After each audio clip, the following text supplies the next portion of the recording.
Did you know that Korvac was created by the master of the 1970s space epics, Jim Starlin? Welcome to Comic Basics. I'm Joel, and today's episode, Korvac.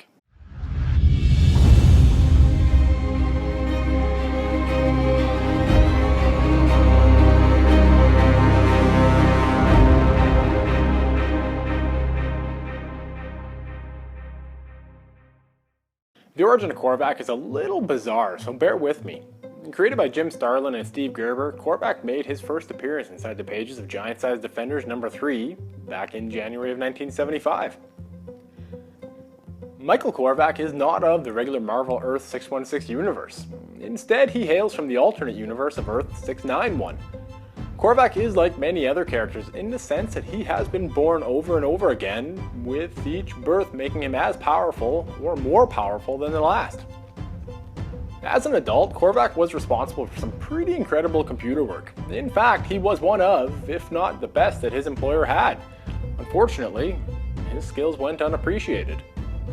On one such unappreciated day, the Brotherhood of the Badoon invaded and successfully conquered his Earth. Rather than succumb to their rule, Korvac offered up his assistance to the invaders. They accepted. He was put in charge of computer systems that were responsible for regulating entire planets. This would have been okay had the Badoon not worked him to the point of exhaustion. After collapsing at work, the Badoon took it upon themselves to amputate Korvac from the waist down. Rather than letting him bleed out, they fitted him with a cybernetic computerized attachment. They did this in hopes that it would make him more efficient. If this sounds like it wouldn't work, you're right. It didn't. Instead of becoming more efficient, Korvac became vengeful and used his new power, intelligence, and abilities to attack and attempt to overthrow the Badoon. This might have worked had he not been abducted during his attempted coup d'etat. His abductors, the Grand Master and Prime Mover, took Korvac and placed him in the modern time of Earth 616. And why? Simple. The two had created a contest of champions that pitted Earth's mightiest characters against one another. The end of the contest saw Korvac and his team defeated by Doctor Strange and his team of defenders. Even though Korvac lost, he claimed that this was by design. Instead of giving all of his energy to the battle, Korvac secretly watched and observed the Grand Master as a way to expel from him all the information he held about the galaxy. After the contest was complete, Korvac returned to his time period and took over an asteroid that would become his base. After he fitted the asteroid with high-tech devices, he began assimilating both servants and resources. The servants, Grot, Dumog, Torque, Teju, and Brawl, would go on to form his minions of menace. At this time, Korvac also hoped to cause the sun to go nova, thereby allowing him to tap into its power. What he didn't realize was that both Thor of Earth 616 and his world's Guardians of the Galaxy were there to stop him. Defeated by the two, Korvac left his asteroid and returned to modern-day Earth 616.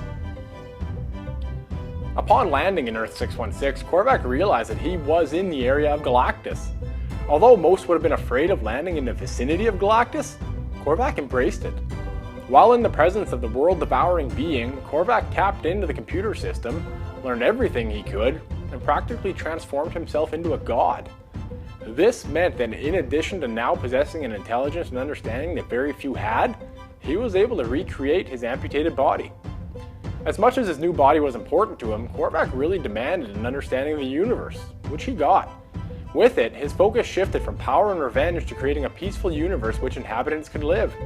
Now, of course, at the helm of this universe was Korvac. As far as powers go, Korvac is a being capable of energy manipulation.